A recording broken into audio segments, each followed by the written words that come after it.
अब हम प्रूफ करेंगे ये वाला पार्ट। क्लियर बेटा? इसके लिए हम क्या करेंगे, अब इसका कोई भी एक आर्बिट्ररी वेक्टर लेके चलूंगी और मैं इसमें पहुंचा दूंगी। तो मैंने यहाँ पे भी मान लिया let x belongs to this. Okay, अब ये क्या है मेरे पास, अभी तो मैंने बोला this null space of P। ये क्या है, नल स्पेस ऑफ P। तो by definition of null space मैंने अभी क्या बताया आपको, नल स्पेस किस तरीके से होते हैं बेटा, नल स्पेस में वही वेक्टर जाते हैं, नल स्पेस है ना, ये नल स्पेस है और इसके अंदर ये वेक्टर है, तो ये वेक्टर इसके अंदर तभी गया होगा जब नल स्पेस की कंडीशन सेटिस्फाई करी होगी। तो इसका मतलब, सॉरी ये वाली नहीं है बेटा, ये इसका मतलब क्या है कि इसकी ये जो नल स्पेस है इस पे देखो प्रोजेक्शन कौन सी, P। तो इसका मतलब क्या है कि इस पे P लगा के मुझे सामने वाले की 0 मिली होगी, तभी ये इसमें गया होगा। बात समझ आई? x बिलोंग कर रहा है इसमें और ये मेरे पास क्या है, नल स्पेस ऑफ P। अभी मैंने आपको बताया अगर नल स्पेस है तो by definition of null space इसमें वही वेक्टर जाते हैं, मतलब यहाँ पे देखो इसकी जगह ना ये आ रहा है दिस और x belongs to h such that, ये तभी हुआ होगा, लिख दिया मैंने। तो ये x इसके अंदर है तो ये तभी हुआ होगा ना by definition of null space, कि इसकी जो प्रोजेक्शन है यहाँ पे इस पे मैंने लगाया x पे P लगाई होगी, सामने वाले की 0 मिल गई, ये वाली कंडीशन।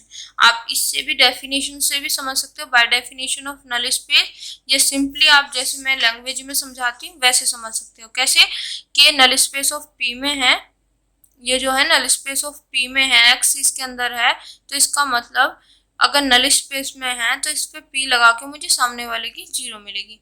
फिर यहाँ पे क्या किया इन्होंने कि माइनस px और इधर माइनस करूँ तो 0 ही आ जाएगा। फिर x दोनों साइड क्या कर दिया इन्होंने, ऐड कर दिया। ठीक है, अब देखो इसको इस तरीके, क्योंकि आइडेंटिटी ऑपरेटर की क्या क्वालिटी होती है कि उसके साथ जो भी होता है उस एज इट इज दे देता है। तो इस x की जगह मैंने ये लिख लिया। अब यहाँ दोनों में से मेरे पास x कॉमन आ जाएगा, तो रिमेनिंग मेरे पास क्या बच जाएगा यहाँ पे i minus P, x common और इक्वल टू x। बेटा यहाँ तक कर चुके हैं। अब देखो x बिलोंग कर रहा है दिस, ये कैसे आया, बाय दिस थ्योरम।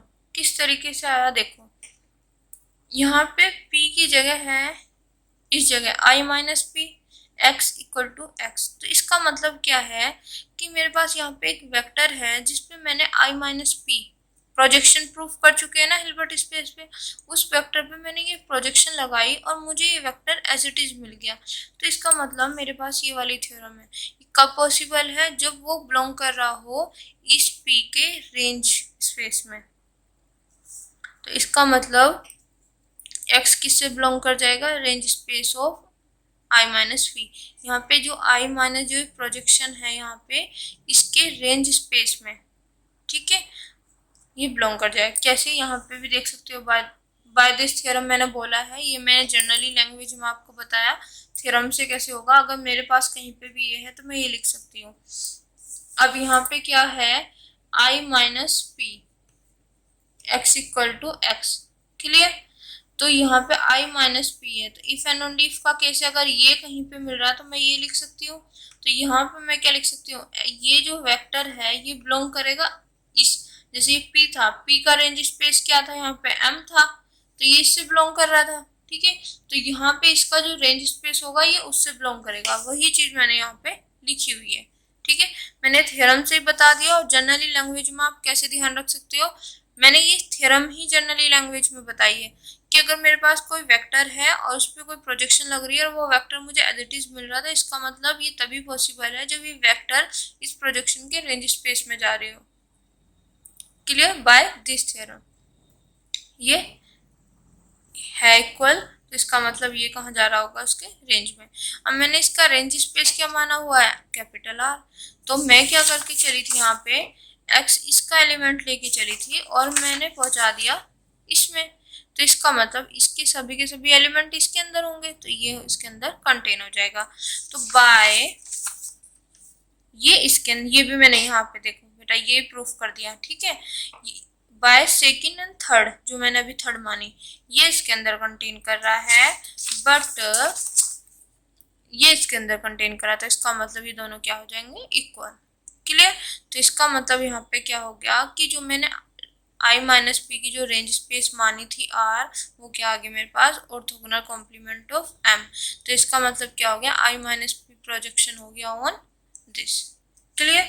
तो जो मैंने आपको बताया था बेटा कि मेन टारगेट हमारे पास क्या था कि पहले इसको प्रोजेक्शन प्रूफ करना हिल्बर्ट स्पेस पे, फिर दिखाना कि यहाँ पे जो रेंज स्पेस होगा वो ये होगा। तो मैं आर मान के चली, मैंने दिखा दिया कि वो इसके इक्वल है। क्लियर। वो मेरे पास फर्स्ट पार्ट तो प्रूफ हो गया। अब नाउ करते हैं हम सेकंड पार्ट। सेकंड पार्ट में मैं क्या लेके चलूंगी कि देखो दिखा देती हूँ क्या लेके चलना है बेटा। मेरे को लेके चलना है कि ये मेरे पास क्या है, प्रोजेक्शन ऑन दिस। अब मुझे प्रूफ करना है कि ये प्रोजेक्शन होगा एम पर। क्लियर। तो इसके लिए देखो छोटा सा ही पार्ट है और बाय फर्स्ट पार्ट के बेस पर ही हम इसको लिखेंगे। क्लियर। अब देखते हैं कैसे। देखो I minus P is the projection on this orthogonal complement of M. ये मेरे पास क्या है, गिवन है, मैं सपोज करके चल रही हूँ। प्रूफ मुझे ये करना है। अगर मैं बाय द फर्स्ट पार्ट, जो मैं फर्स्ट पार्ट कर चुकी हूँ प्रूफ, उसके अकॉर्डिंग देखो कैसे है। अगर इफ ये मेरे पास प्रोजेक्शन है दिस, तो ये प्रोजेक्शन होगा ऑन दिस, और इसको हम ऐसे लिख सकते हैं। कैसे किया है वो देखो। इस बार हम क्या कर रहे हैं, सपोज करके चल रहे हैं कि आई माइनस पी जो है मेरे पास प्रोजेक्शन है इज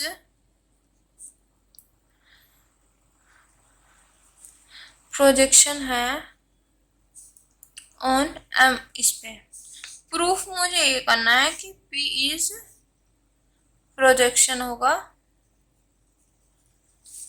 ऑन एम पे। अब देखो यहाँ पे मैंने फर्स्ट पार्ट में क्या किया, by the first part. First part में मैंने क्या किया है, देखो फर्स्ट पार्ट में मैंने क्या किया है, ये किया है कि P is projection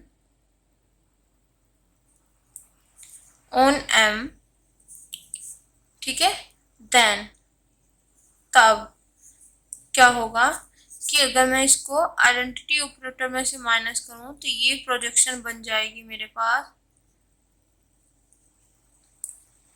on this. इस साइन के ऊपर ये लग जाएगा। इस तरीके से याद रखना। ठीक है। बाय फर्स्ट पार्ट से हमने ये किया, अगर ये प्रोजेक्शन एम पे तो आई माइनस पी प्रोजेक्शन होगा दिस। अब देखो यहाँ पे हमें गिवन है ये वाला पोर्शन, तो इसकी जगह पी की जगह मैं ये लेके चल रही हूँ आई माइनस पी इज प्रोजेक्शन है ऑन एम पर। ये मेरे पास क्या है, गिवन है, सॉरी यहाँ पे ये है। अब बाय फर्स्ट पार्ट सब देखो कैसे लिंक किया गया है। यहाँ पे P की जगह आया मेरे पास ये, M की जगह आया ये। तो अगर इस पार्ट को मैं इसमें इम्प्लाई करती हूँ तो किस तरीके से, अगर ये कहीं पर है तो हम ये लिख सकते हैं ना। इसका मतलब ये तो है अगर P प्रोजेक्शन ऑन M पर तो मैं ये लिख सकती हूँ। अगर ये मेरे पास प्रोजेक्शन है ऑन दिस पर तो यहाँ पे I एज इट इज, इस P की जगह इस बार लिया मैंने ये दिस, ये क्या हो जाएगी प्रोजेक्शन होगा ऑन दिस। अब यहाँ पे M था तो इसके ऊपर ये लग जाता है इसका ऑर्थोगोनल। ठीक है। अब यहाँ पे M ऑर्थोगोनल है तो यहाँ पे लग जाएगा डबल, एक के साथ एक और। क्लियर। अब देखो इसको अगर मैं सॉल्व करती हूँ क्या हो जाता है, ये सेम यहाँ से आ जाएगा P इज प्रोजेक्शन ऑन। अब ये किसके इक्वल होता है, ये होता है हमारे पास M के इक्वल। ये हमारे पास यूनिट फर्स्ट में है। ठीक है। तो यहाँ पे आ जाएगा M। तो क्या किया है इन्होंने, देखो बेटा मैं ये लेके चली, ये मुझे प्रूफ करना है, तो इन्होंने जो फर्स्ट पार्ट है उसका यूज किया। कैसे किया कि अगर मेरे पास P कोई प्रोजेक्शन है ऑन M पर तो मैं ये लिख सकती हूँ। तो यहाँ P की जगह मेरे पास क्या गिवन है कि I माइनस पी प्रोजेक्शन है ऑन दिस। ठीक है। अगर ये है, ये वाला है तो ये लिख सकती हूँ। तो यहाँ पे इसको लिखने में किस तरीके से याद करोगे कि जो भी यहाँ पे है उसको आइडेंटिटी ऑपरेटर में से माइनस कर दो। तो जो भी यहाँ पे है उसको आइडेंटिटी ऑपरेटर में से माइनस कर दो। यहाँ पे m है, यहाँ पे ये, तो यहाँ पे जो भी होता है उसमें ये लगा दो। तो यहाँ पे 1 है तो 2 लगा दिए। ठीक है, हो गया। अब इसको सोल्व किया तो मेरे पास p आ गया और हमें पता होता है कि ये इसके इक्वल होता है। क्लियर बेटा? तो यहाँ से हमारे पास प्रूफ हो गया सेकेंड पार्ट। ठीक है, तो आई होप आज की थ्योरम आपको बहुत अच्छे से समझ आई होगी। मैंने हर एक स्टेप अच्छे से समझाया है। अगर फिर भी आपको कोई डाउट आता है तो प्लीज़ कमेंट बॉक्स में मैसेज कीजिए, आपको वो डाउट क्लियर किया जाएगा आपका। ठीक है, आज के लिए थैंक यू सो मच। अगर आपको मेरी वीडियोस, मेरे लेक्चर्स पसंद आ रहे हैं तो please like, subscribe my channel और उन बच्चों तक जरूर पहुँचाएं जिनको इनकी नीड है। Thank you so much.